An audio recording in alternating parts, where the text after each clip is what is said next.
Voilà. Est-ce que vous pouvez vous présenter, vous, vos œuvres, votre rapport à la littérature? Oui, bonjour. Mon nom est Pierre Koenig. J'ai terminé ma carrière d'officier sapeur-pompier professionnel, du grade de lieutenant-colonel, au service départemental d'incendie et de secours du Bas-Rhin en 2010. Depuis, je m'adonne avec passion à l'écriture, l'illustration de livres, cartes, dessins, peinture sur toile même, en amateur et autres.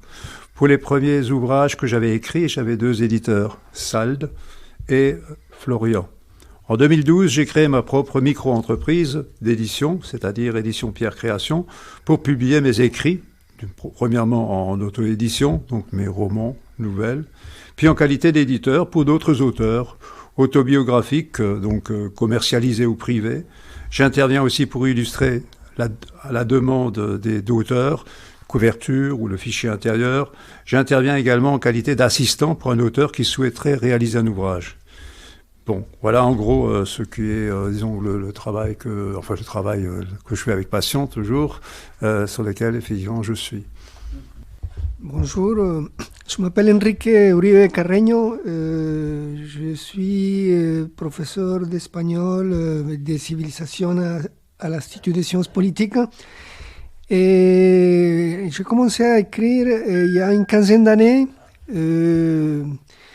Et c'était plutôt une écriture en atelier, une écriture collective.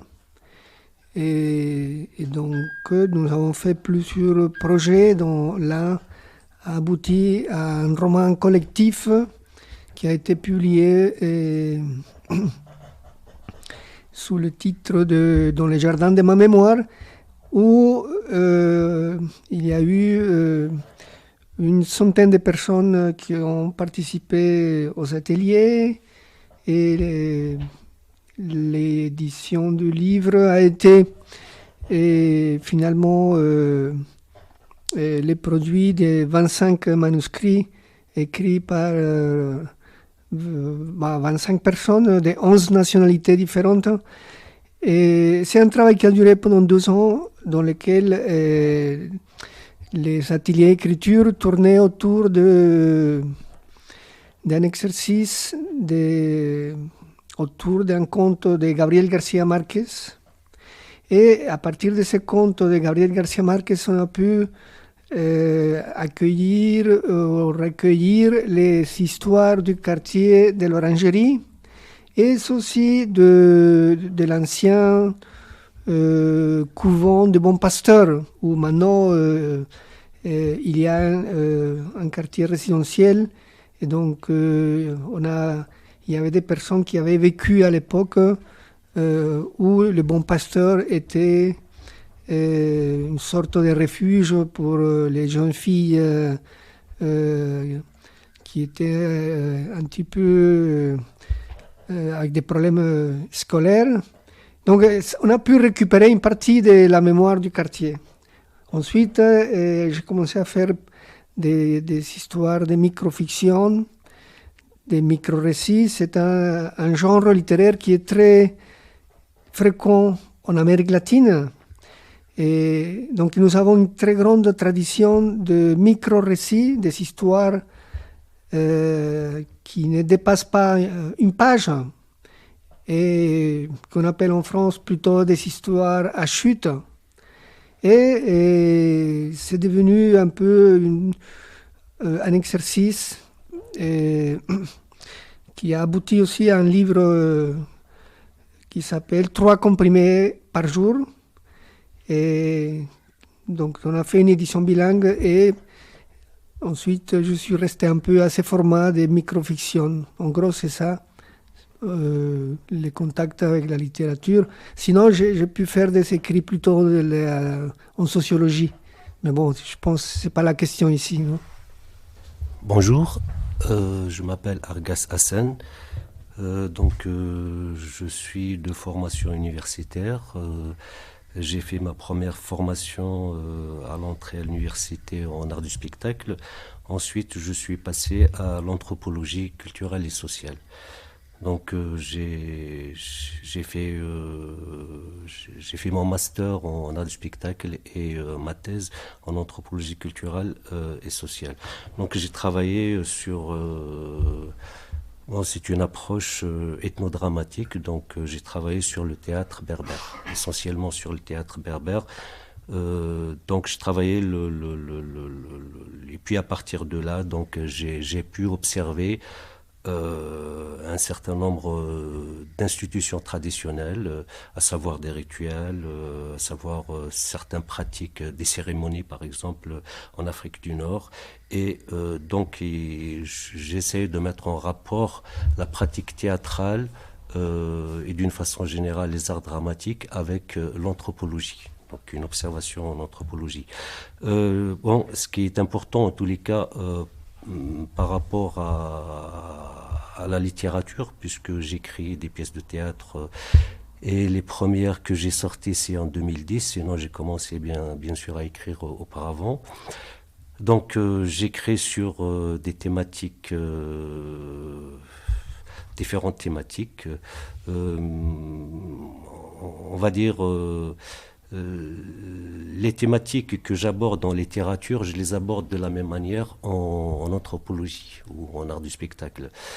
J'ai écrit sur l'exil, par exemple, et puis sur la déportation en Nouvelle-Calédonie, les sans-papiers. J'ai écrit sur la guerre civile en Algérie.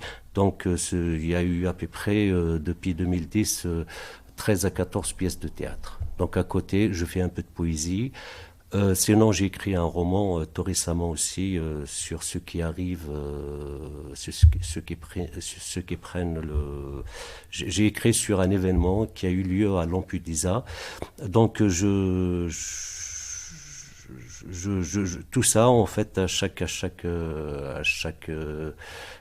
tout travail pour moi a été une problématique. Chaque pièce a été une problématique. Et dans chaque pièce, j'ai eu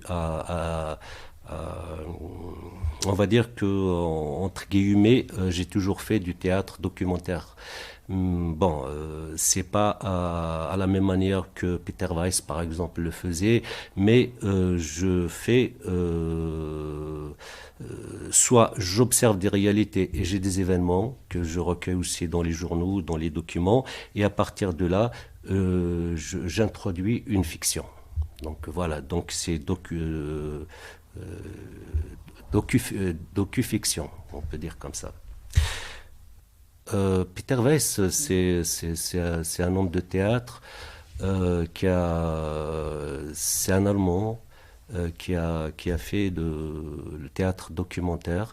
Donc bon, il a travaillé le théâtre documentaire, il a travaillé le théâtre dans le théâtre notamment, voilà. Donc il a introduit de nouvelles techniques dans le théâtre.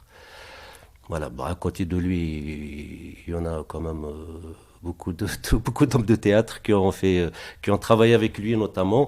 Mais lui, il travaille sur des discours réels, sur des documents, c'est-à-dire qu'il reprend exactement presque ce que les personnes dans la vie ont dit ou ont fait.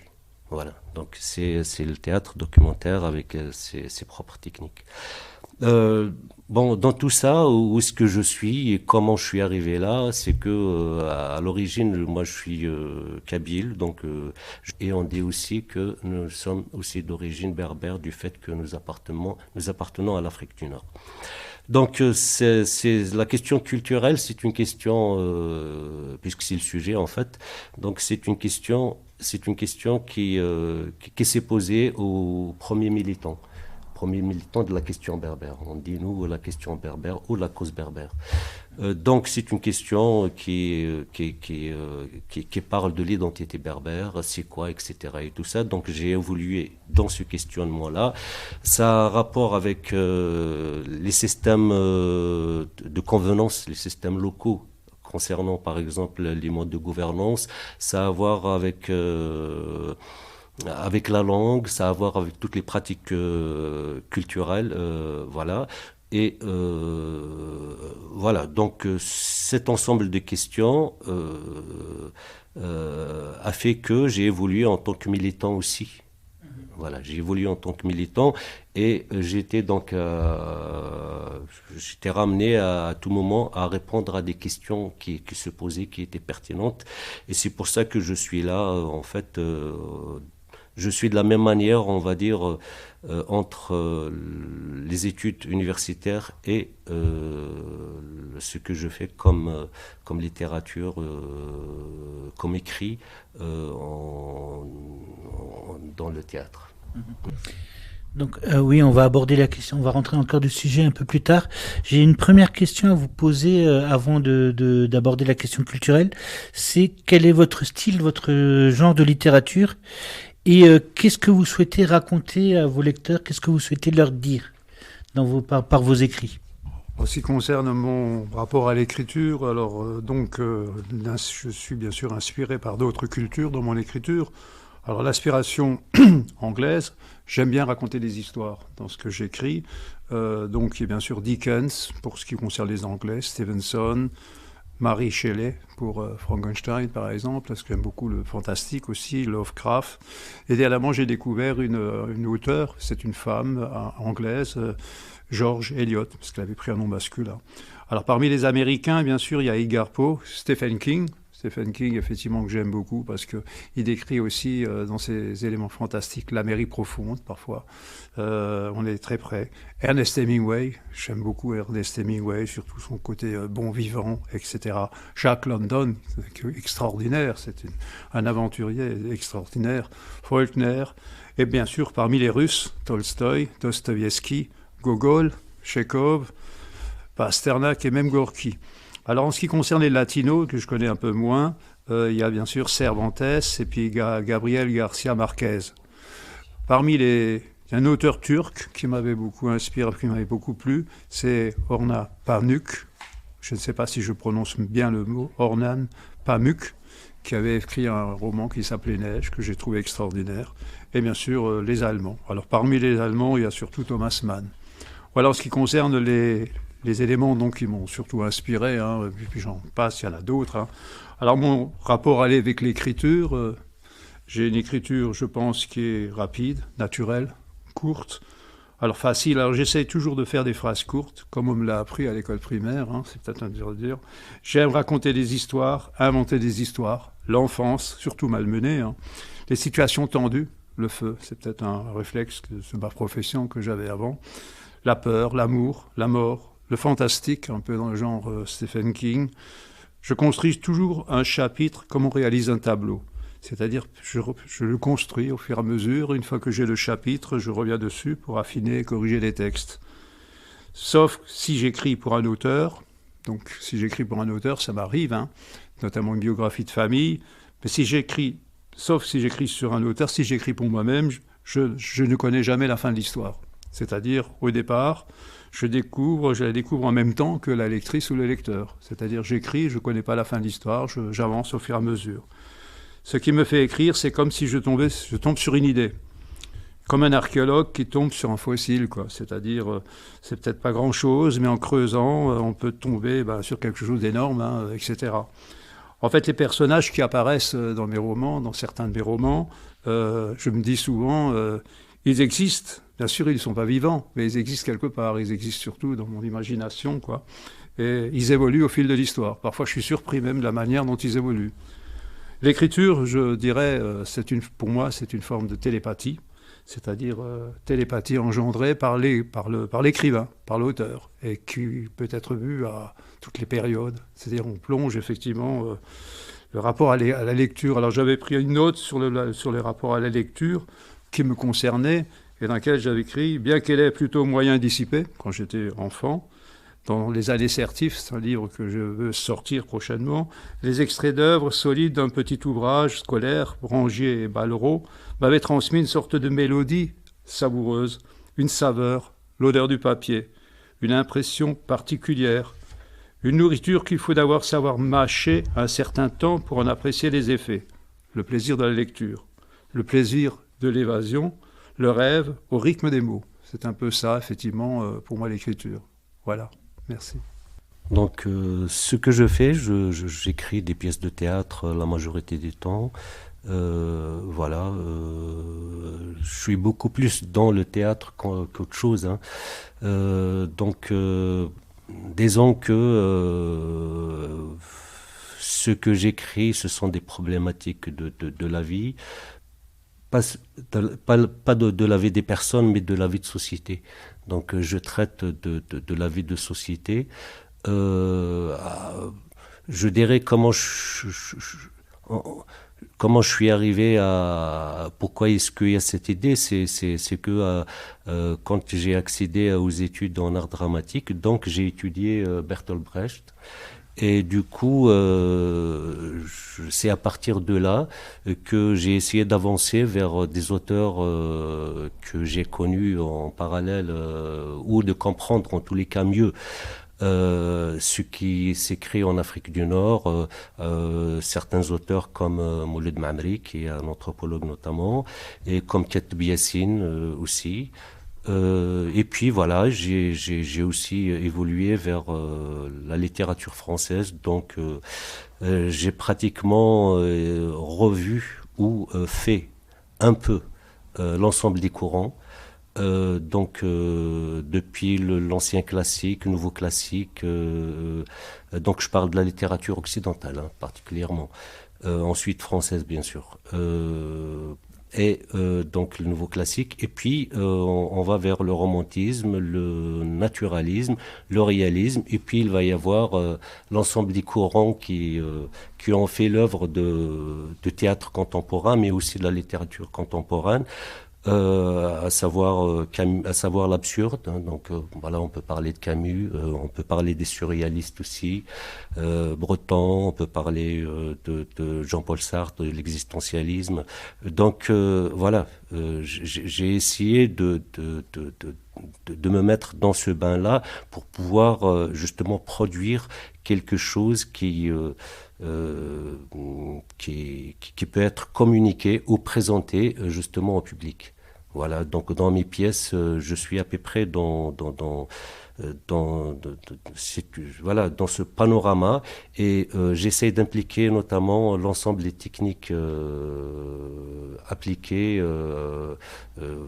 dans le cadre du théâtre. Donc toutes les techniques qui sont issues du théâtre contemporain ou de la littérature contemporaine. Donc j'ai essayé d'en prendre part pour les mettre dans mes pièces à ma façon, bien entendu. Merci.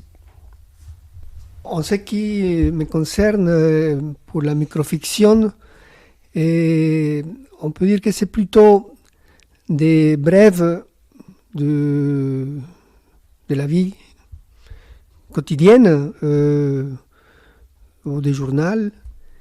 Et donc on va trouver toutes les thématiques qui peuvent aller de la mythologie grecque à les dernières nouvelles internationales ou la prose.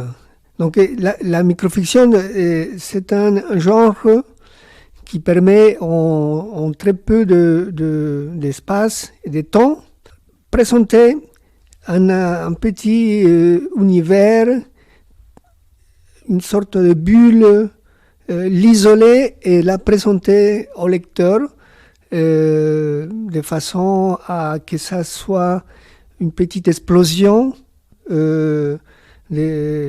complètement différentes l'une de l'autre. Donc, par exemple, dans ce livre, il y a des histoires qui ont affaire avec la mythologie grecque et en même temps avec les parcs d'attractions ou le 11 septembre, la vie électorale. Je veux te demander, Eric, peut-être si tu peux lire une petite histoire comme ça, les auditeurs peuvent comprendre un exemple. Donc le titre, c'est Vivement dimanche, ou la journée ordinaire d'une citoyenne exemplaire. Tout le monde disait d'elle que c'est une bonne et brave fille.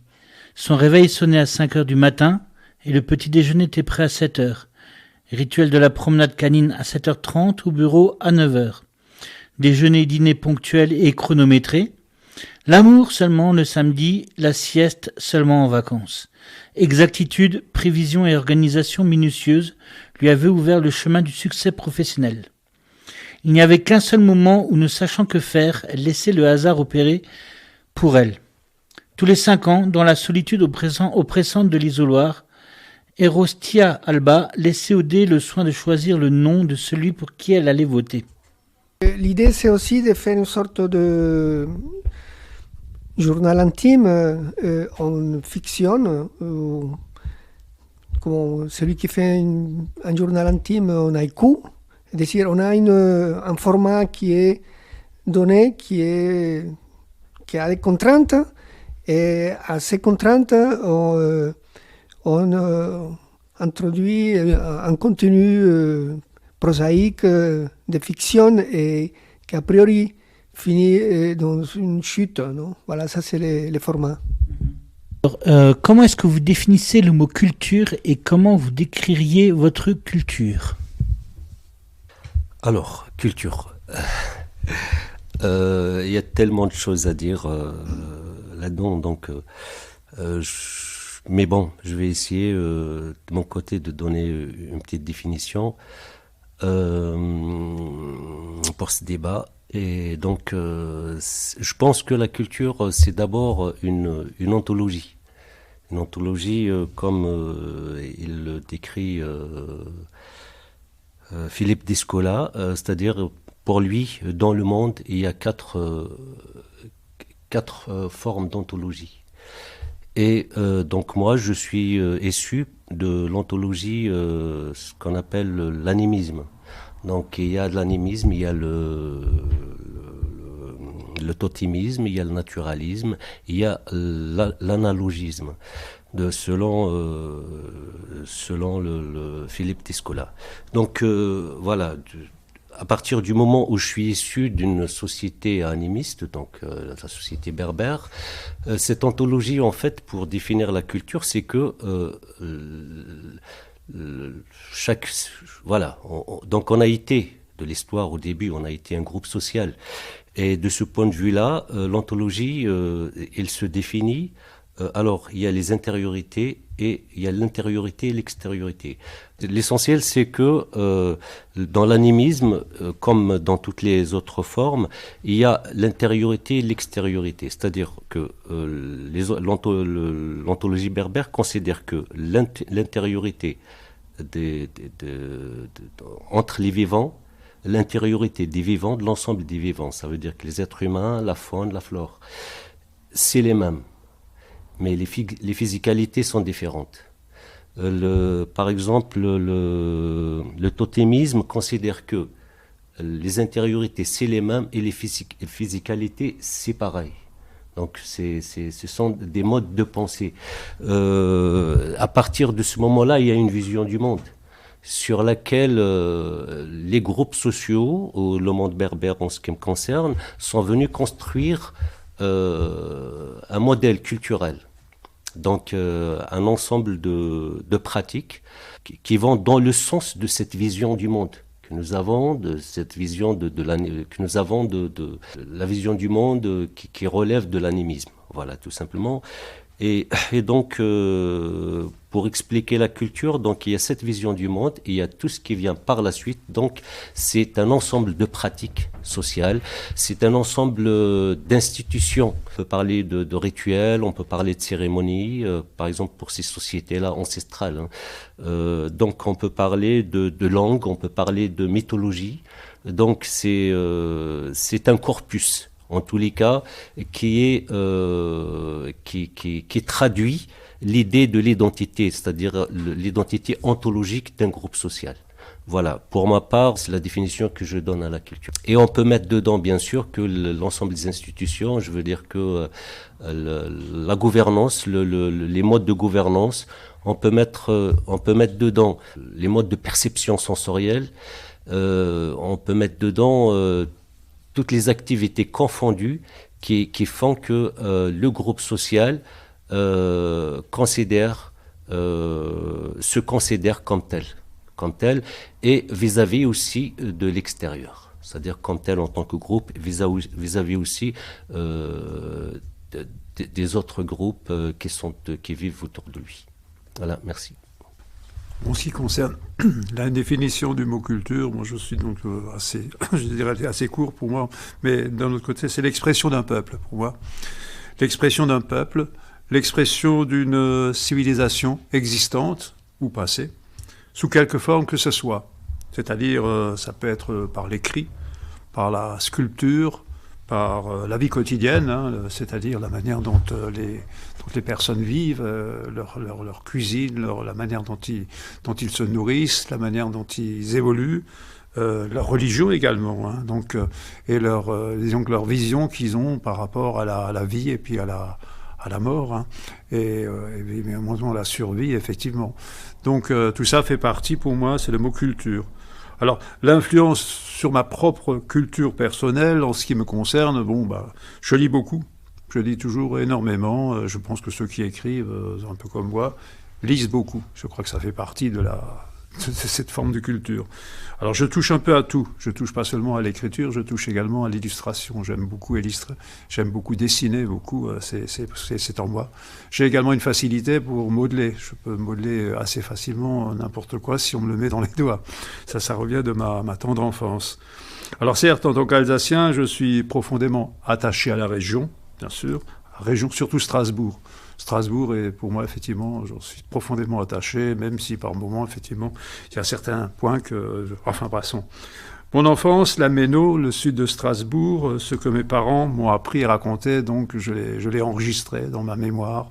J'ai une mémoire, effectivement, qui remonte jusqu'à mon enfance et qui m'est restée. Et que parfois je fais apparaître dans mes nouvelles, dans les romans. Alors j'ai une tendance également pour tout ce qui est effectivement les enfances qui sont difficiles, qui ont des problèmes, et également les personnes indigentes à problèmes, etc.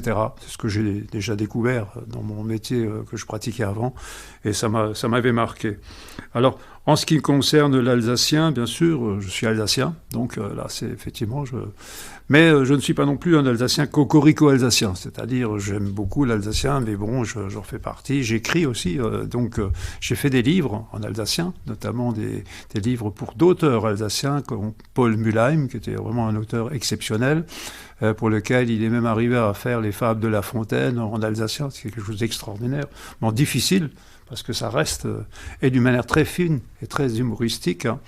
Donc, et j'ai eu effectivement l'honneur de l'éditer, mais aussi de l'illustrer. Ça a été effectivement le point fort que j'ai eu au cours de mes écrits. Alors, le français, bien sûr, reste ma langue d'écriture de cœur. Il n'y a rien à faire, hein. Le français, c'est pour moi, elle est magnifique, irremplaçable quelque part, hein. C'est vrai qu'on n'en fait pas assez, disons, on n'en parle pas assez finalement. Ceci dit, à mon âge, mon expérience de vie m'amène à témoigner sur de nombreux sujets. D'ailleurs, je n'écris que ce que je connais, par principe, ou ce qu'on m'apprend, si j'écris effectivement pour un auteur. Là, effectivement, je découvre certaines choses que je ne connaissais pas, que je découvre, et qu'après, je cherche à développer et à démontrer. Je pense que c'est un peu ça, pour moi, la culture. Bon, j'irai à une définition encore plus simple. On va du complexe au simple.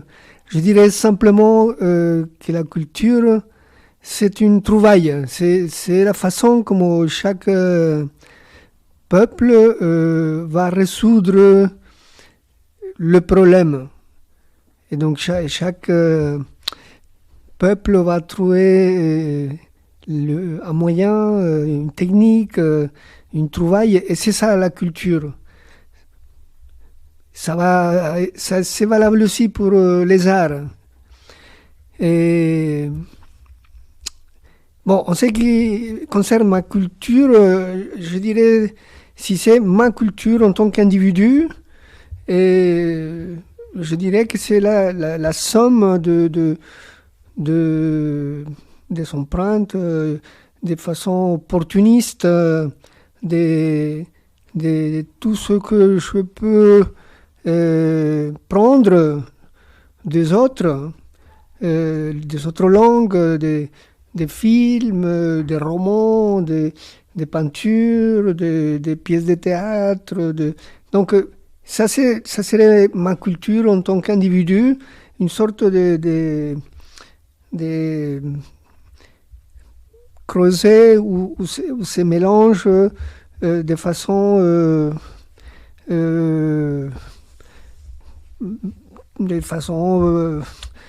que ça fermente et ça forme une sorte de culture. Mais en ce qui concerne la culture d'origine, je suis d'origine colombienne, je dirais que ça c'est une culture plutôt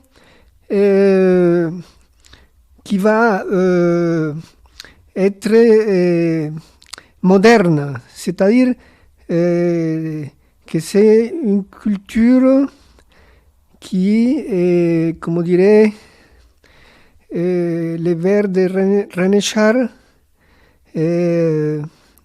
nous avons perdu le testament de notre héritage.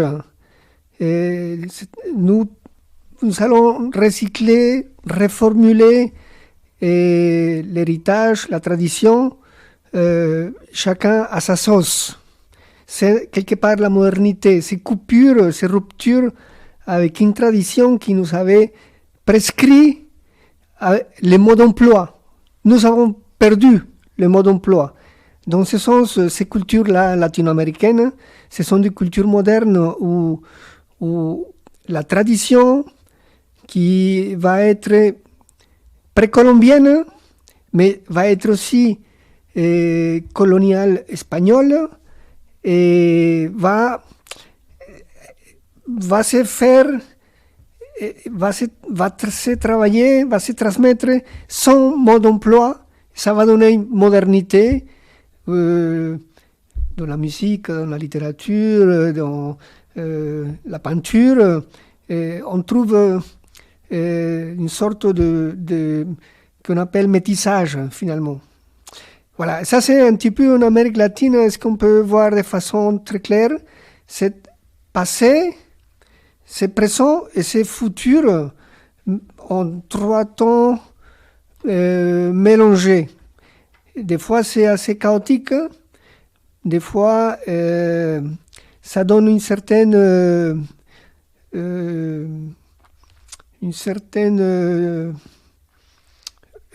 ordre chronologique. Quand on sait que les Indiens de l'Amazonie sont là depuis 15 000 ans. Donc, une fois qu'on prend la perspective de 15 000 ans d'habitation d'une forêt, et ça donne quand même un espoir, à savoir que l'Homo sapiens a pu habiter pendant 15 000 ans dans une forêt sans la détruire. Et donc, très intéressant cette idée. Asen a parlé d'Escola. Justement, d'Escola, il va nous rendre attentifs à cette idée de comment l'Homo sapiens a transformé la forêt amazonienne et il ne l'a pas détruit en 15 000 ans. Donc ça, c'est quand même quelque chose qui peut nous dire on n'est pas foncièrement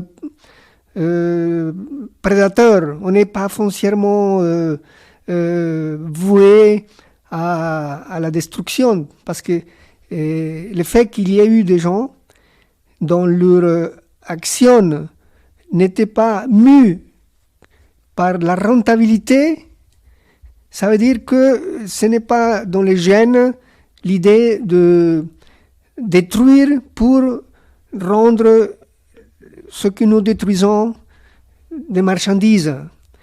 Voilà, ça fait partie aussi de ces cultures latino-américaines, cet héritage des anciennes populations qui sont toujours là. Et voilà. Comment votre culture, vos idées, vos opinions influencent votre style, votre écriture ? Et est-ce que vous pensez qu'une œuvre littéraire est quelque chose qui crée de la culture ou c'est le témoignage d'une culture? Moi, je pense que il témoigne de l'histoire une œuvre artistique. Elle peut être témoin de l'histoire d'un individu, de l'histoire d'une société, d'un groupe, etc. Et tout ça. Donc, il marque l'événement et le communique. Donc, soit on le reçoit tout de suite, soit on le reçoit plus tard. Mais voilà. Donc, ça fait. Cela dit, de ce point de vue-là, il n'y a aucun souci. C'est que une œuvre artistique peut témoigner, peut-être peut témoigner d'un événement culturel. Voilà. Par contre, une œuvre artistique, elle est créatrice ou littéraire, créatrice de culture ou pas. Moi, je dirais d'emblée que c'est vraiment ça. C'est-à-dire que une œuvre, elle peut, à partir d'une œuvre, on peut concevoir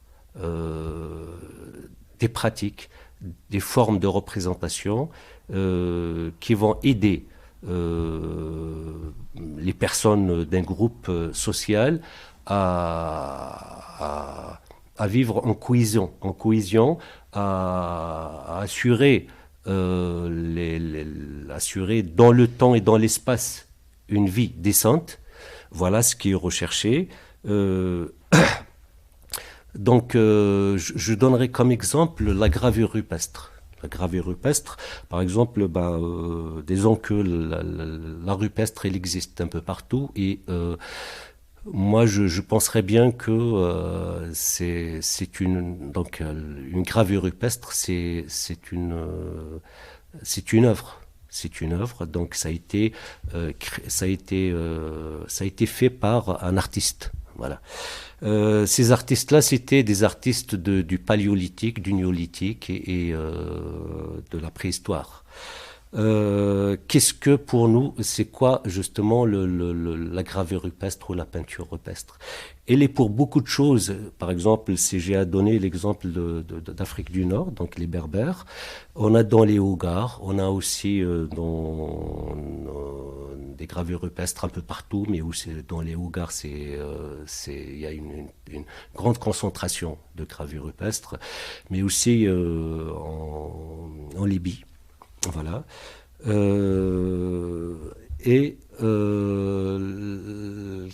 La gravure rupestre, elle est pour la société tout ce que représente la société, pour la société berbère, tout ce que représente la société berbère d'un point de vue culturel. C'est-à-dire que c'est vraiment l'image de la représentation culturelle de la société berbère. On va voir que depuis le paléolithique, et puis le néolithique, d'une façon explicite, la gravure rupestre, il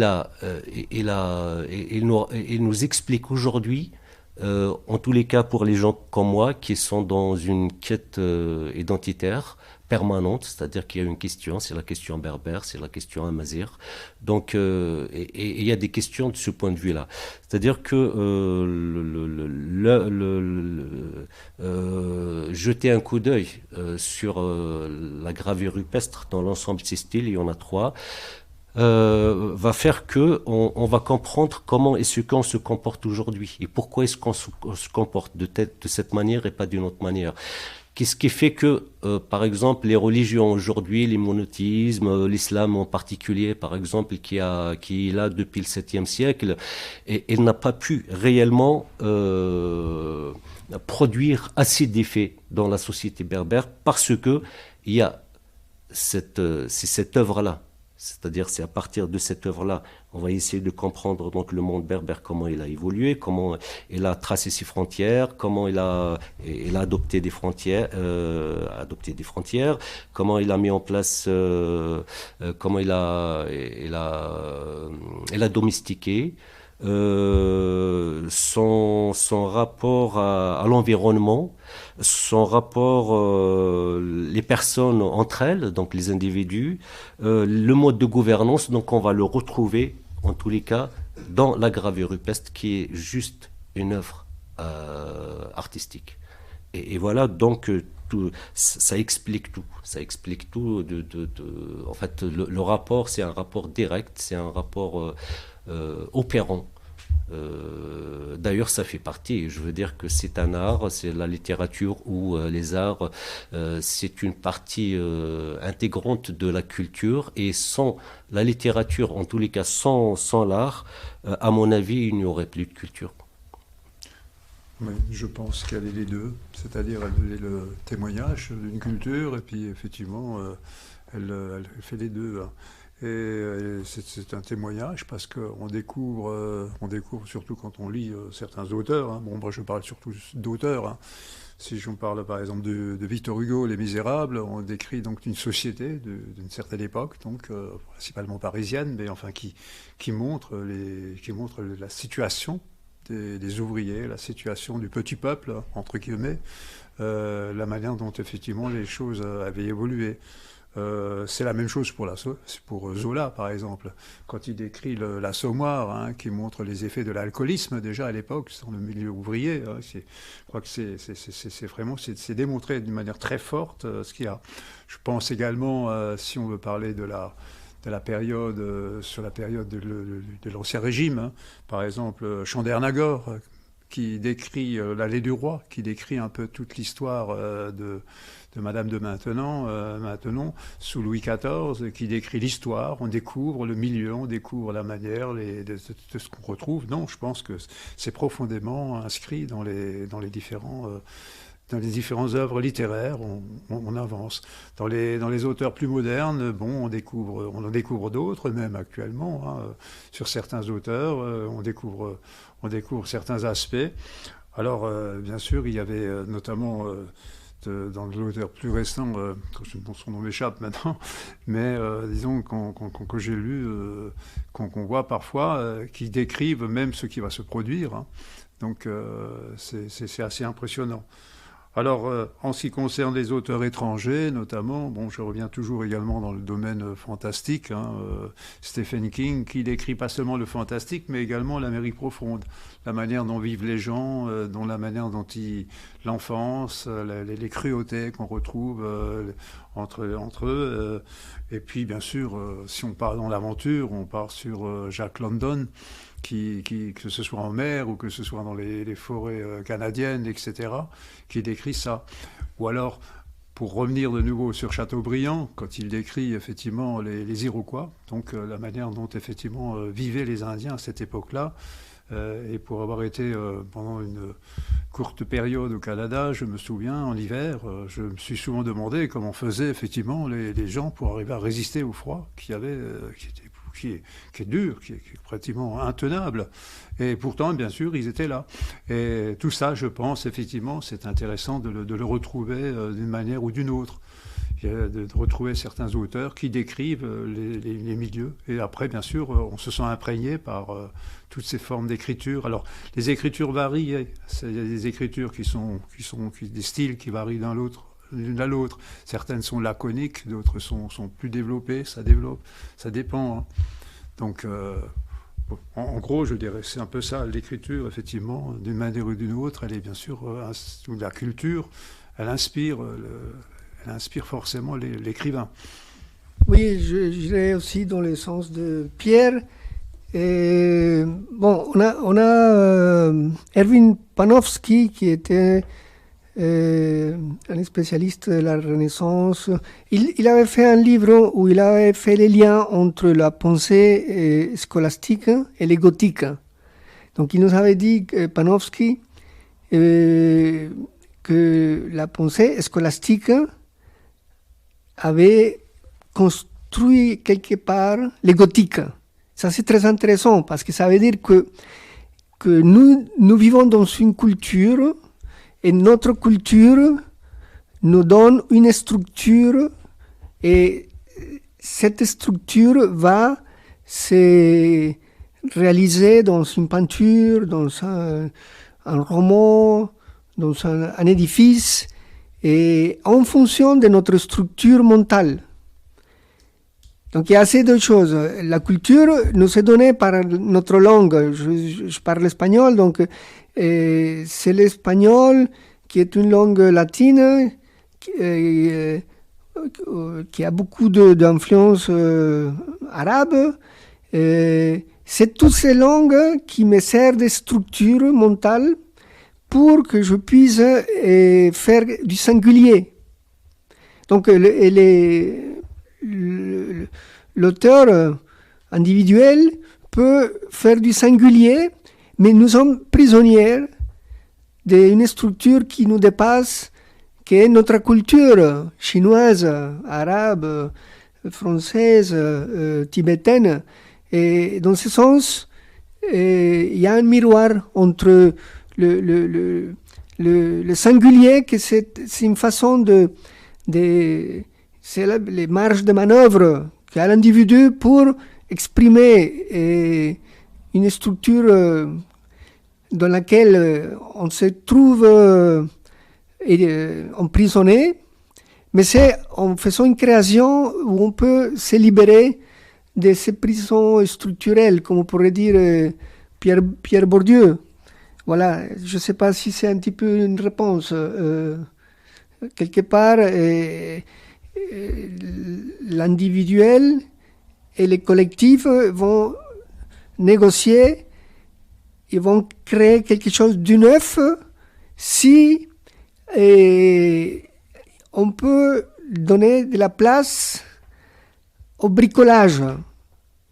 Au sens de Lévi-Strauss, le bricolage, c'est les moments où l'homme négocie avec la matière, où l'homme essaye d'entendre, de voir, de sentir la matière, les bois, les métals, les couleurs. C'est les moments où il y a un échange entre la matière et l'homme. À la fin, il y a un produit singulier, tout à fait différent d'un produit industriel, qui est un produit uniforme, et l'homme viole la matière. Donc, j'aime beaucoup cette idée de Lévi-Strauss dans La pensée sauvage, où il introduit ce concept de bricolage, qui est un mot français qui est utilisé de façon même péjorative pour dire que c'est quelque chose de vite fait, et alors que Lévi-Strauss lui donne au bricolage une notion de noblesse culturelle, à savoir des échanges, des bons procédés entre la matière et l'exécutant. Et le résultat, c'est qu'il y a une transformation mutuelle entre la matière se transforme, mais aussi celui qui travaille la matière se transforme. Et la matière, ça peut être la gastronomie, ça peut être les tissus, les bois, les papiers, la pierre. Et donc j'aime beaucoup cette idée de Lévi-Strauss dans La pensée sauvage, parce que ça donne à la culture un sens qui est à la portée de tous si nous sommes respectueux de la matière. Quel est votre rapport avec l'écriture en français ? Est-ce que pour vous c'est quelque chose de naturel, de facile, quelque chose de compliqué, de tortueux, quelque chose qu'il faut travailler ou retravailler ? Et pour ceux qui sont nés, qui ont grandi dans une langue autre que le français, quand vous avez une idée dans une langue, est-ce que c'est facile ou est-ce que c'est difficile à traduire ? Oui, en effet, c'est une question très pertinente. Après, parce que c'est une question aussi qui appartient certainement aux linguistes, du fait de la traduction. Mais moi, je vais expliquer, je ne vais pas parler de traduction, je vais parler d'adaptation à la place de la traduction. Parce que ça se trouve que, par exemple, lorsque on a essayé de traduire en arabe, du moins, voilà, pour ce que j'ai étudié pour cette langue-là. Lorsqu'on a essayé de traduire, par exemple, le mot tragédie, ils n'ont pas trouvé d'équivalent. Il aurait fallu réellement du temps pour parvenir justement à lui trouver un mot. Donc je veux dire que d'un point de vue, par exemple le berbère, voilà, le berbère, nous on n'a pas connu le théâtre. La Kabylie, je veux dire qu'on n'a pas connu le théâtre, mais aussi le monde berbère d'une façon générale. Lorsque j'ai travaillé, j'ai fait ma thèse, donc je travaillais sur le théâtre berbère. Et ça n'existait pas avant les années 80. C'est-à-dire, réellement, ça n'existait pas. Ça existait un petit peu. Il y avait des tentatives d'écriture, même durant les années 20, et un peu plus tard, etc. Mais sachant que le théâtre n'existait pas comme on peut le définir pour une société, à savoir la société grecque. C'est-à-dire qu'il ne se manifeste pas parmi les groupes, parmi la société, parmi les individus. Donc, il a été inventé, il a été mis en place. Et comment il a été mis en place? Donc, il y a un auteur qui a commencé au lieu de traduire, il a adapté. Donc, il a adapté des œuvres universelles. C'est Moya, ça s'appelle Moya. Il a adapté en kabyle. Donc, il a adapté ça en kabyle et donc je veux dire, bon, il a adapté Molière, il a adapté Pirandello, il a adapté Mrozek, un polonais, il a adapté Luxun, c'est un chinois, donc et d'autres. Et donc un certain nombre de pièces adaptées en kabyle et jouées donc en kabylie. Et c'est quoi et pourquoi ça a marché? Parce que c'est du théâtre contemporain qu'il a adapté. Et le théâtre contemporain, c'est quoi la nouveauté? C'est que l'art contemporain et le théâtre contemporain, il a mis en place dans la structure du texte des mécanismes nouveaux. C'est-à-dire, par exemple, il y a le théâtre dans le théâtre, voilà. Il y a le texte dans le texte, il y a l'intertextualité, il y a du cadre du cinéma, il y a le film dans le film, et puis on emploie des écarts, ça a tout le temps été nouveau, par exemple les écarts dans le cinéma. Il y a en littérature, il y a la mise en abîme. Donc l'ensemble de ces mécanismes, en fait, lorsque ceux qui ont les auteurs moi je parle du cadre du théâtre, notamment du cadre de la littérature d'une façon générale. Donc la littérature contemporaine, l'art contemporain, elle a impliqué dans sa représentation de nouvelles formes, autrement dit aussi des techniques, mais de nouvelles formes qui existaient déjà dans les cultures orales. Voilà, ce qu'on peut appeler les cultures de tradition orale. Donc, par exemple, là, je reviens, après, je vais reprendre le fil, mais je reviens, par exemple, à la culture kabyle. Donc, par exemple, l'intertextualité, elle est là. Elle est d'une façon permanente. Les textes se chevauchent. Donc, il y a le mode de la convenance kabyle va de l'intérêt de la composition, que ce soit les genres, que ce soit les textes, etc. et tout ça. Donc, ce qui fait que le fait que Moya, elle a traduit du Mrozek, voilà, de l'absurde, qu'elle a adapté, un certain nombre de pièces de théâtre.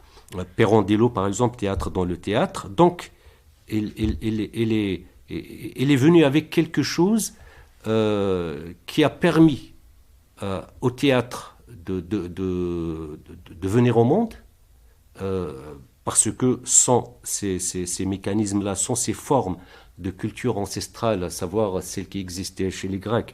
Donc il n'y aurait pas il y aurait pas de chœur de Coryphée, en tous les cas par la suite lorsqu'on l'a inventé, mais en tous les cas, du moins, il n'y aurait pas de chœur, il y aurait pas de...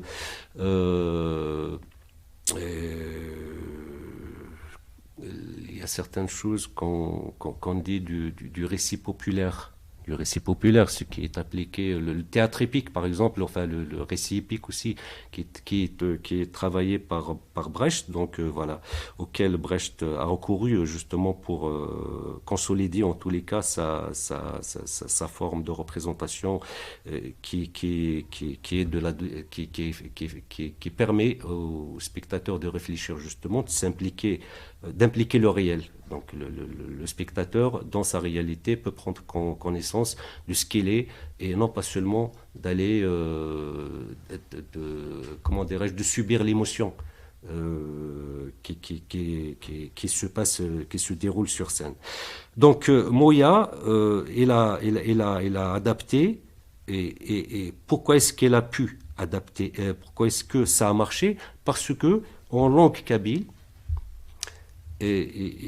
c'est-à-dire que ces formes qui ont été impliquées dans le théâtre contemporain existaient déjà dans la culture orale. Donc ça a marché tout de suite.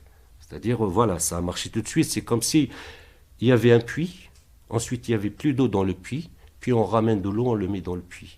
Puis on a un puits avec de l'eau, quoi. Enfin, c'est un peu ça, quoi. Je ne sais pas si c'est très sûr, parce que vaut mieux une source.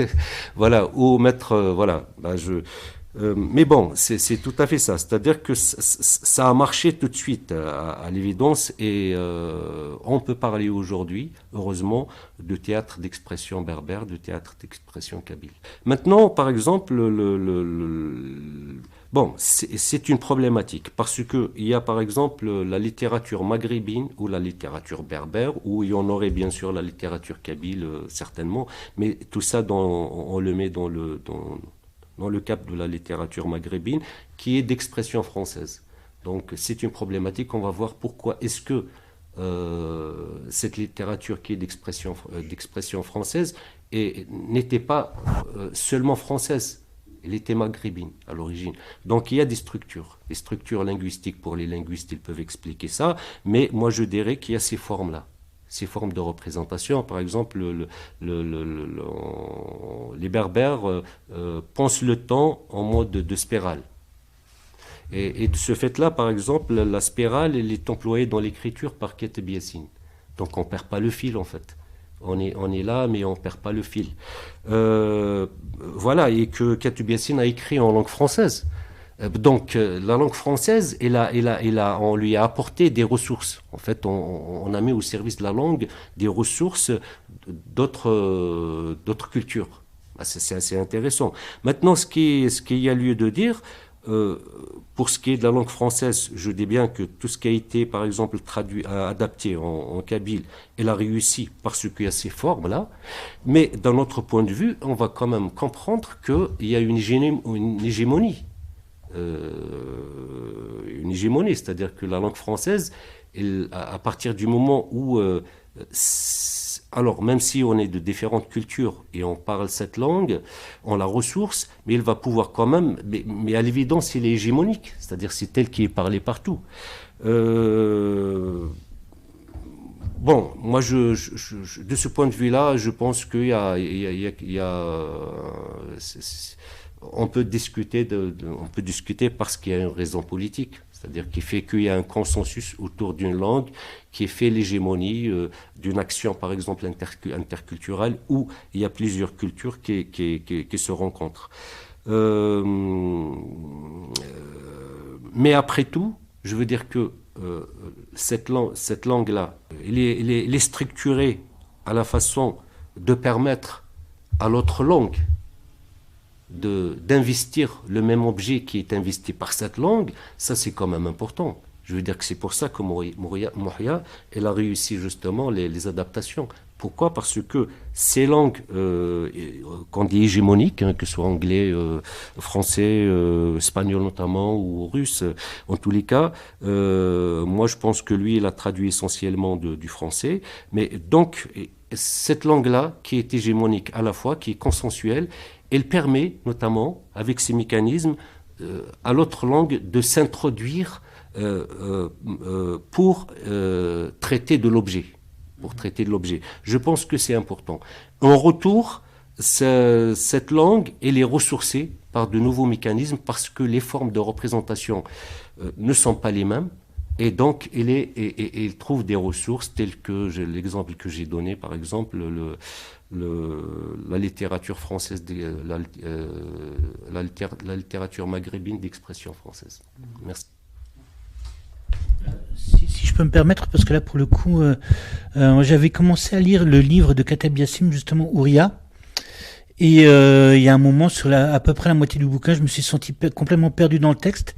Et j'ai l'impression que ce que tu avais dit sur la représentation du temps chez les Kabyles, ça donne peut-être aussi des clés de lecture et de compréhension du texte, et de se dire que effectivement, si son récit part plutôt en spirale qu'en ligne droite, il faut aussi un moment accepter un moment d'avoir un certain retour. Et c'est ce que moi j'avais peut-être pas compris dans ce texte-là. Et du coup, c'est aussi un des rapports qu'on peut avoir avec la langue, ça. Bien sûr, c'est un rapport avec la langue, le surréalisme, voilà, par exemple, lorsque j'ai lu Nadja, c'est André Breton, que lorsque j'ai lu, ça fait longtemps, c'est que le texte, je ne comprenais pas comment est-ce que il fallait recueillir un fil conducteur dans ce texte-là, c'était vraiment très difficile. Quand tu vas voir par exemple Brecht, ce qu'il fait Bertolt Brecht, donc tu as un ensemble de tableaux. Tu peux enlever un tableau et tu es dans la pièce, ça marche. C'est-à-dire que voilà, il n'y a aucun problème. Je veux dire que c'est de la même manière que Kateb Yassin, il va tourner, ensuite il revient, mais il ne perd pas le fil. Oui, en ce qui me concerne, je n'ai pas tellement d'expérience là-dessus, puisque ma langue, bien sûr, au départ, j'avais une drôle d'enfance un peu particulière, puisque j'ai mes parents qui étaient alsaciens, hein, mon père et ma mère, mais ma grand-mère qui vivait avec nous était parisienne, donc Titi parisienne. Alors elle me parlait en français, et mes parents me parlaient en alsacien. Ce qui fait que dans ma petite enfance, j'ai chopé les deux cultures. Alors bien sûr, ce qui m'a surpris, c'est quand je suis arrivé à l'école maternelle, je me souviens encore, je suis revenu à la maison, j'ai dit, c'est quand même curieux. J'ai dit à mon père, en alsacien, bien sûr, c'est quand même curieux. Ils parlent tous comme Mémé. Alors là, à l'écran, on parle comme Mémé. Alors mon père a dit, c'est normal et c'est bien. Bon, bien sûr, c'était un peu normal. Et pour moi, ça a été une découverte aussi. Hein. Finalement, je vis bien le français, tout en restant bien sûr alsacien de pure souche. J'avais un peu les deux tendances qui sont restées. Alors progressivement, en prenant de l'âge, le métier que j'ai fait, etc., j'ai utilisé beaucoup, bien sûr, la langue française. Hein, et j'ai redécouvert un peu tardivement, je dois dire, la richesse de l'alsacien. C'est-à-dire, bien sûr, on dit que c'est un dialecte, mais bon, c'est un dialecte qui peut aussi s'écrire. Il y a des pièces qui ont été écrites par Gustav Stoskopf, par exemple, qui sont des pièces qui sont encore jouées actuellement à l'Opéra du Rhin. Vous avez également, surtout quelqu'un que j'ai beaucoup aimé, Germain Müller, qui a pu effectivement décrire certaines histoires et qui surtout a donné un véritable caractère de nouveau à l'alsacien. Alors, je prendrai par exemple, en alsacien ça disait « Redemanemie de Faune », c'est-à-dire qu'il parlait de la sortie de guerre et de la période de guerre, les difficultés, l'ambiguïté dans laquelle se trouvaient les Alsaciens, et qui se sont trouvés pendant longtemps, puisqu'il y avait quand même une véritable culpabilité, hein, qui avait été... L'Alsacien se sentait coupable pendant longtemps. On disait qu'il était chic de parler français. C'est vrai, ça avait même été affiché, je crois, après la guerre, dans le tramway, quoi. Et tout ça a fait que, bon, bien sûr, on a tous eu ce défaut, en tant qu'Alsacien, je dis, même vis-à-vis de mes enfants, c'est-à-dire de parler plutôt le français et de laisser un peu l'Alsacien de côté. Ce qui est, à mon avis, une erreur, parce que dans l'Alsacien, il y a une très grande richesse. Et comme vous l'avez déjà dit, il y a certains mots qui ne sont pas, qu'on arrive en certaines expressions qu'on ne peut pas traduire, qui sont d'origine, qui sont dans la langue. Et je pense que de ce côté-là, il faut effectivement essayer de maintenir ces traditions. Alors j'ai dit avant qu'il fallait pas être trop cocorico alsacien, ça veut dire qu'il faut pas non plus vouloir tout faire tout basculer.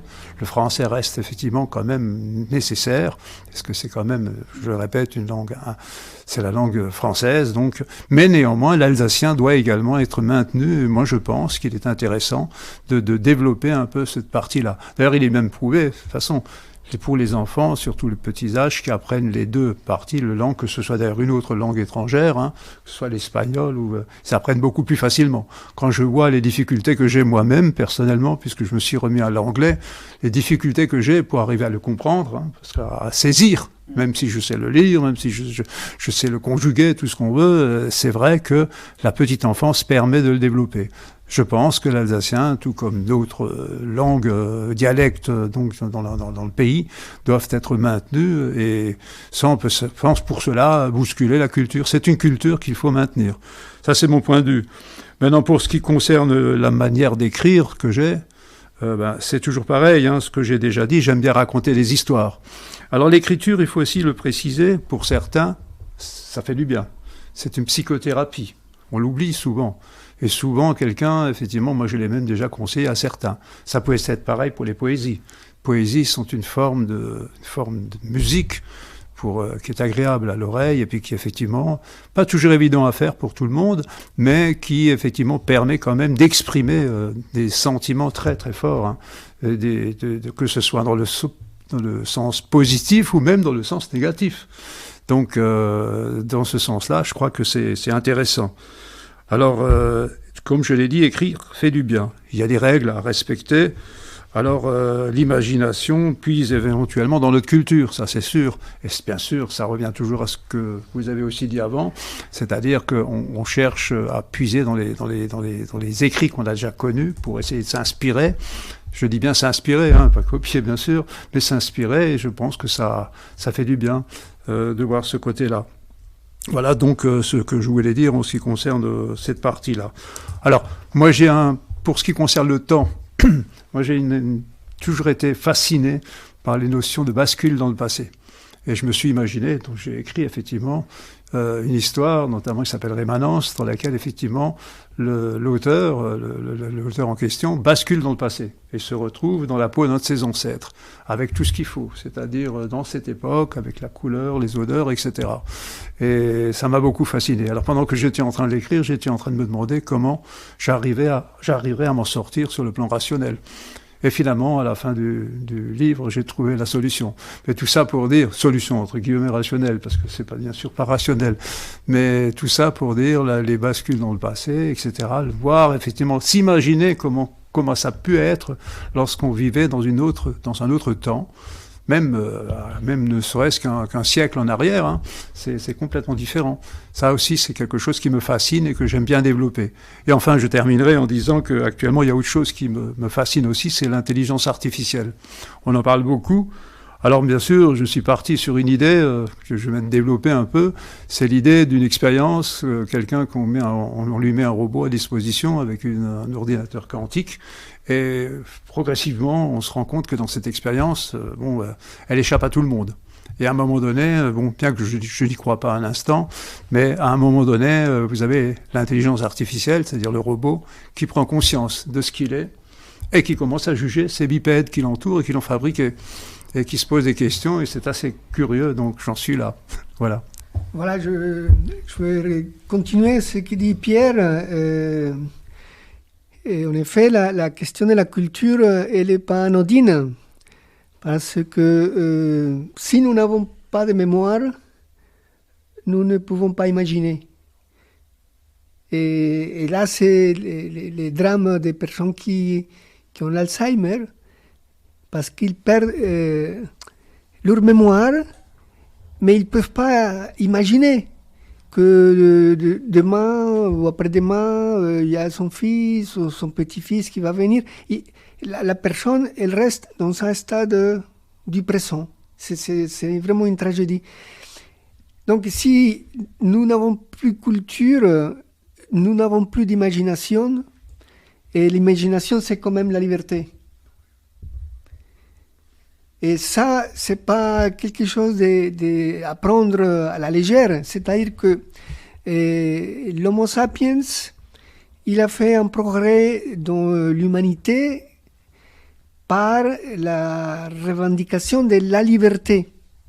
Et si nous sommes prêts à laisser de côté la liberté, ça veut dire que tous les chemins parcourus, ça aurait été en vain. Je suis aussi très touché par l'histoire de l'intelligence artificielle parce que nous vivons une époque où on a discuté avec Eric pendant le repas et nous pouvons aujourd'hui comprendre, plus ou moins comprendre l'intelligence végétale. On a fait beaucoup de progrès, mais on est de plus en plus connaisseurs de la façon comme les arbres et les végétales se débrouillent, communiquent. De plus en plus connaisseurs aussi de l'intelligence animale. Animale sous-marine, les oiseaux, et les primates.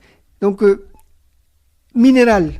L'intelligence minérale qui nous permet de construire des armes atomiques.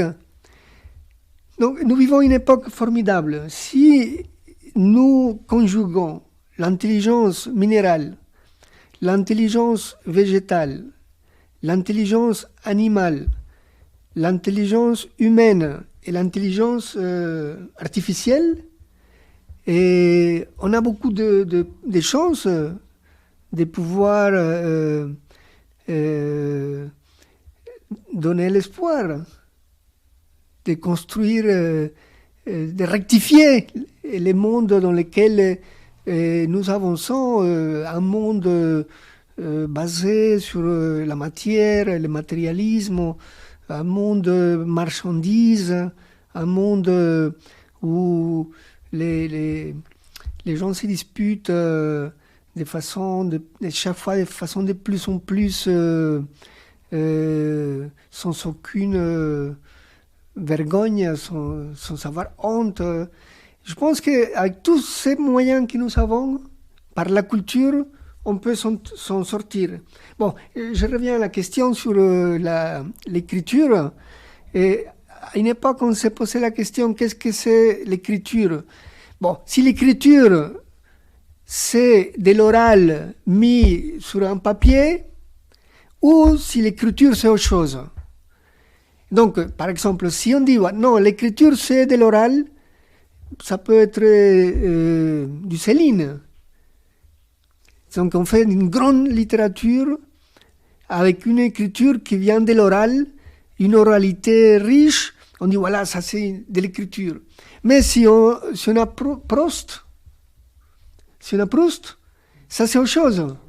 Ce n'est plus de l'oral, mais c'est toute une transformation de la langue, tout un travail, toute une sorte d'alchimie élaborée avec du temps, avec de la culture, avec la science de la grammaire, de la syntaxe. C'est autre chose, non? Donc, moi, je suis arrivé en France lorsque j'avais 20 ans. Donc les jeux étaient faits. J'avais une langue qui est ma langue maternelle, l'espagnol. Et donc, le français est devenu ensuite une langue de travail. Et j'ai appris le français en traduisant un livre de théologie. Et donc, pendant 4 ans, j'ai fait une traduction d'un livre de 400 pages. Et c'était ma façon d'apprendre le français. Et ensuite, le français est devenu une langue de travail. Donc, on a fait des livres de sociologie en français. Et les petites histoires que j'écris, c'est en espagnol parce que c'est ma langue. C'est la langue de l'émotion, la langue de l'expression, la langue de la liberté. Et je suis très admirateur par les personnes comme Samuel Beckett ou Milan Kundera ou Ionesco ou Hector Bianchotti ou Cioran ou François Cheng. Tous ces gens-là, c'est des étrangers qui ont quelque part abandonné leur langue pour écrire en français est aussi précieux que les grands académiciens ou les grands artistes français. Je suis très admirateur avec ces écrivains que je viens de citer, qui ont écrit des grands livres en français, qui ont enrichi la langue française et que j'admire. Mais j'arrive pas à écrire en français de façon à trouver une respiration, une sorte d'esthétique, de souffle. Donc pour moi, c'est l'espagnol qui reste ma respiration. Alors, comment est-ce qu'on peut écrire sur un autre endroit, sur notre culture, sur quelque chose qui n'existe pas, comme dans les fictions par exemple, ou quelque chose qui n'existe plus, comme des écrits historiques? Est-ce que pour vous, c'est ça l'interculturalité? On peut, en tous les cas, je vais essayer d'expliquer en fonction des éléments de cette question-là, donc expliquer de quelle façon moi j'entretiens l'interculturalité. Je pense qu'en partie j'aurais répondu. Est-ce que on peut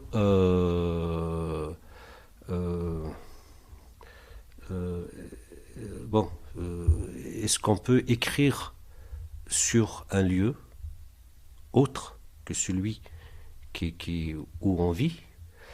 Est-ce qu'on peut écrire sur des événements qui nous sont étrangers? Est-ce que c'est ça l'interculturalité?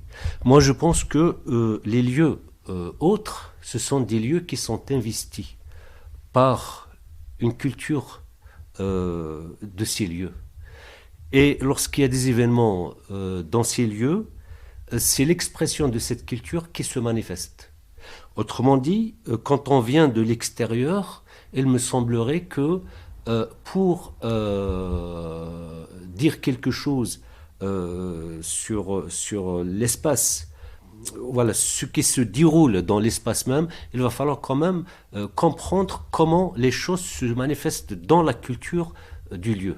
Voilà, et en ce moment-là, on peut parler de langue aussi. Comment est-ce que on a produit un langage un langage qui parle un langage qui est issu des événements pour qui est issu des événements pour rendre compte des événements qui se déroulent sur place. Donc je pense que le regard extérieur serait une autre approche si on venait à parler de ce qui se passe par exemple dans un espace où un événement a lieu. L'interculturalité, je ne peux pas dire que c'est de l'interculturalité, je peux dire que c'est une passerelle. Je peux dire que dans ce sens-là, c'est une passerelle. Parce que l'interculturalité, je penserais bien à une rencontre de deux ou plusieurs cultures qui sont en effet différentes. De mon point de vue, à partir du moment où je travaille l'intérêt de ma culture à moi et de ma langue, donc voilà, je l'apporte comme revendication. Donc j'essaie du cadre de l'interculturalité, de ce que je fais, c'est évidemment, il y a une façon d'apprivoiser les autres cultures. Et moi, principalement, j'apprivoise les cultures minoritaires. Donc ça peut être les événements qui ont lieu dans l'espace basque espagnol, que ce soit le breton, que ce soit en Occitanie, que ce soit au Kurdistan, enfin tout ça, que ce soit au Chiapas, donc au Mexique. Donc ce sont ces minorités-là qui m'intéressent. Ce sont des cultures. Ce sont des cultures. Par moments, elles sont écrites et par moments, elles sont restées à l'état de l'oral. Pourquoi est-ce que je fais ça? Parce que c'est pour constituer un bouillon de culture. Et sinon, pour produire un miroitement qui est essentiel. Et le miroitement, bien sûr, si je venais par exemple à comparer l'insurrection de 1871 à la révolution bourgeoise française de 1789. C'est pas possible. Le miroitement ne peut pas se faire. Mais si j'ai à comparer par exemple à la Commune de Paris, même si l'objet des deux révoltes n'est pas le même, même si c'est le même ennemi, en effet, c'est que la Commune de Paris c'était après tout une revendication ouvrière. Voilà. Même si ça va venir avec l'égalité, ça va venir avec la laïcité, etc. et tout ça, qui a déjà été mis dans la perspective de la révolution bourgeoise. L'insurrection de 1871 en Kabylie, ça a été contre le colonialisme français. Donc, c'est le gouvernement tiers, c'est-à-dire que c'est la même instance de gouvernement, que ce soit là-bas ou que ce soit ici. Donc, l'interculturalité, le miroitement à ce niveau-là, il y a une façon de pouvoir discuter avec l'autre culture, ou bien pouvoir discuter. Donc, il faut qu'il y ait un terrain d'entente pour discuter. Il faut qu'il y ait aussi le fait du miroitement, c'est que je ne peux pas regarder dans un miroir qui ne me renvoie pas le vrai visage que j'ai. Donc ça veut dire que si j'écris si je parle de la Kabylie, et je parle en même temps du Chiapa, et je parle en même temps du Kurdistan, par exemple, ce qui se passe actuellement, il y a ce miroitement. Il y a cette façon de pouvoir d'être présent avec l'autre et par l'autre. Voilà, d'être présent avec l'autre et par l'autre. Je pense que c'est comme ça que je définis un peu de mon angle de vue par rapport à l'écrit. Oh oui, mais c'est ce que je mets mais je peux lire rapidement. Moi, je fais beaucoup je parle en même temps des Kabyles, des Basques espagnols, etc. Dès qu'il y a une possibilité de mettre ce lien-là, de communiquer avec l'autre, donc je le fais. Mais ça serait très difficile, par exemple, de communiquer avec la révolution bolchevique. C'est-à-dire que c'est pas parce que on n'est pas déconnecté de la quête, par exemple, de l'ordre social recherché, de l'égalité. Mais en tant qu'événement, on ne peut pas, c'est-à-dire on risque de ne pas vraiment... il n'y aurait pas de retour immédiat. Mais par contre, il y a certains événements où, lorsqu'ils sont dans deux espaces différents et qu'on les met en relation, je pense qu'ils peuvent communiquer, qu'ils peuvent justement se restaurer aussi par rapport à un moment donné de l'histoire ou par rapport à l'actualité. Voilà, merci. Par rapport à l'interculturalité, je dirais que en ce qui concerne les lieux, moi j'ai pas assez d'expérience, je dirais, pour pouvoir vraiment me développer. Ça m'intéresse beaucoup, bien sûr. Comme je m'intéresse beaucoup à l'histoire, je m'intéresse beaucoup à ce qui se passe dans certaines régions, etc.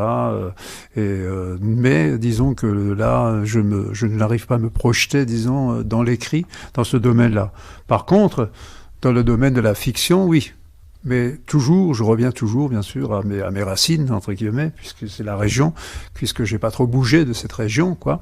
Donc je reviens toujours sur la région, avec peut-être quand même parfois avec un mouvement pendulaire vers Paris, mais autrement, je dirais que je suis quand même toujours dans les fictions que je fais. Dans les fictions, je laisse parler mon imagination, et souvent ça part un peu dans tous les sens, et après bien sûr je suis mon imagination et je développe une nouvelle, ou je développe parfois un roman. Parfois une nouvelle peut se transformer en roman, parce que je me rends compte que j'ai beaucoup plus à dire, quoi.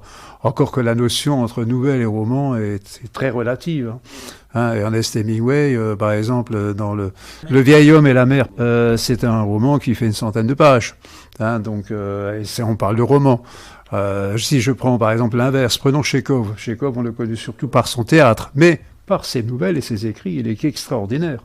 Tchekhov fait des nouvelles, tout comme Maupassant d'ailleurs, qui font 2-3 pages et on a l'impression d'avoir lu un roman. Tellement c'est riche, tellement c'est concentré, tellement c'est fort.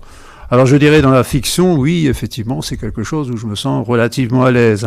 Alors il y a également la notion de temps. Je m'intéresse à l'histoire, mais souvent c'est l'histoire locale, c'est-à-dire quand je me projette, même jusqu'au temps des Romains, je vois effectivement comment ça se situait dans la région, comment effectivement Strasbourg s'est développé, qui était ni plus ni moins qu'un camp à un moment donné sur un tertre, qui est Strasbourg, et qui finalement s'est développé au fur et à mesure, parce que c'était un point fort.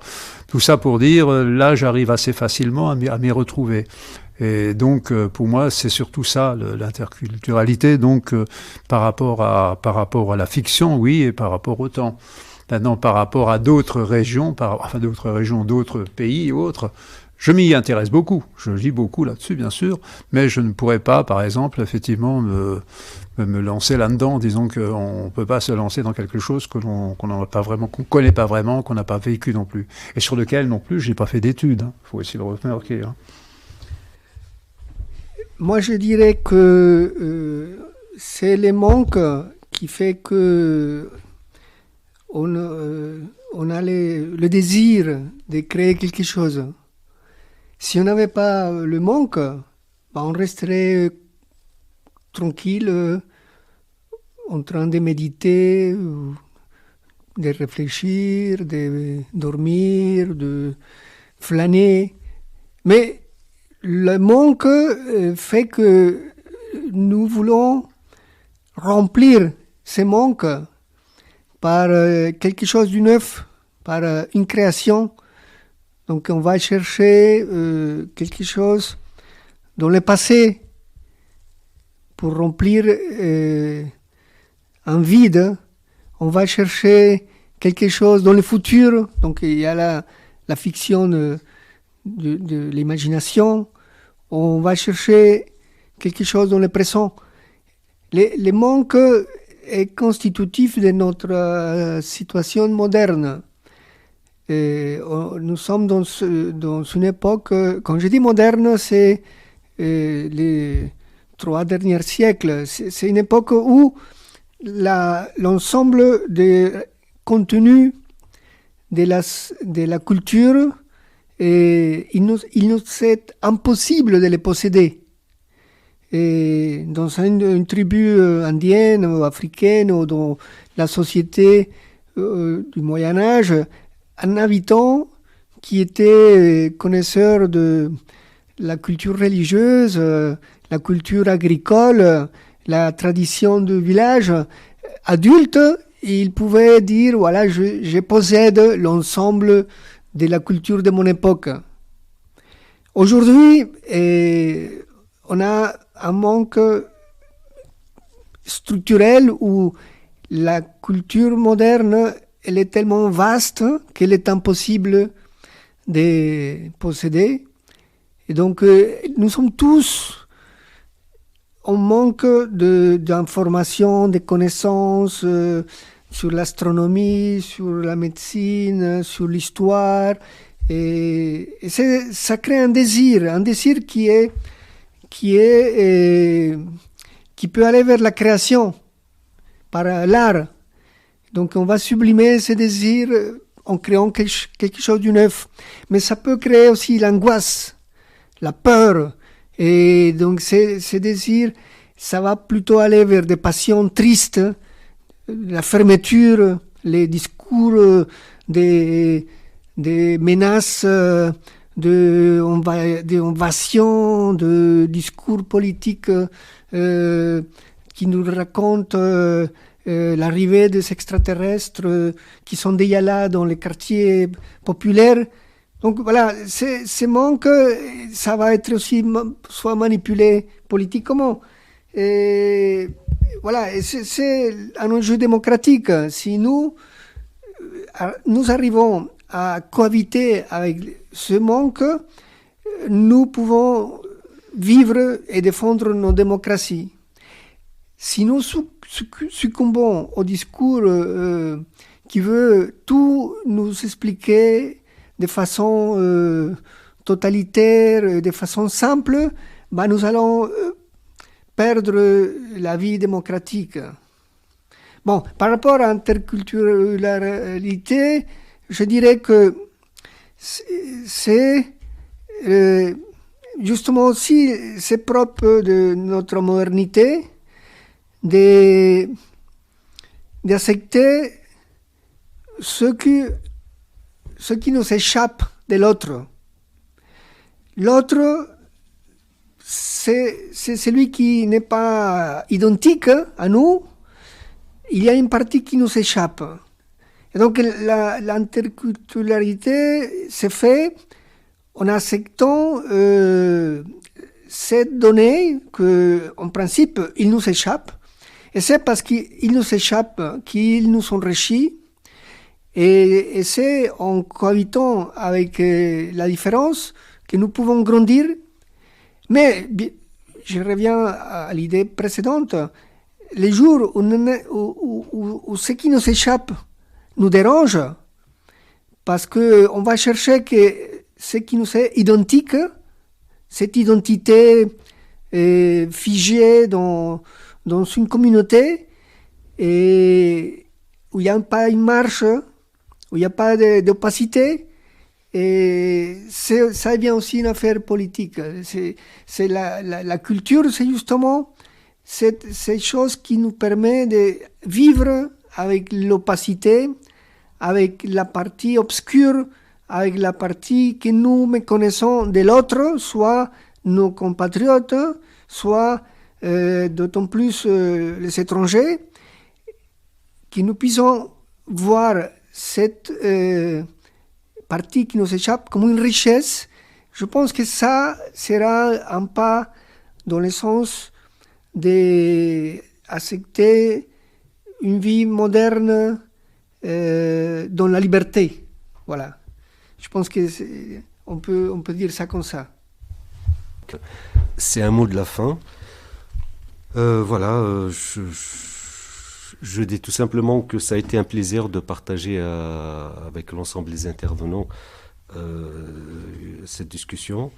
Je vais juste lire un petit paragraphe comme mot de la fin. Alors, ça appartient à la sérénade, sous-titre Prologue des mots,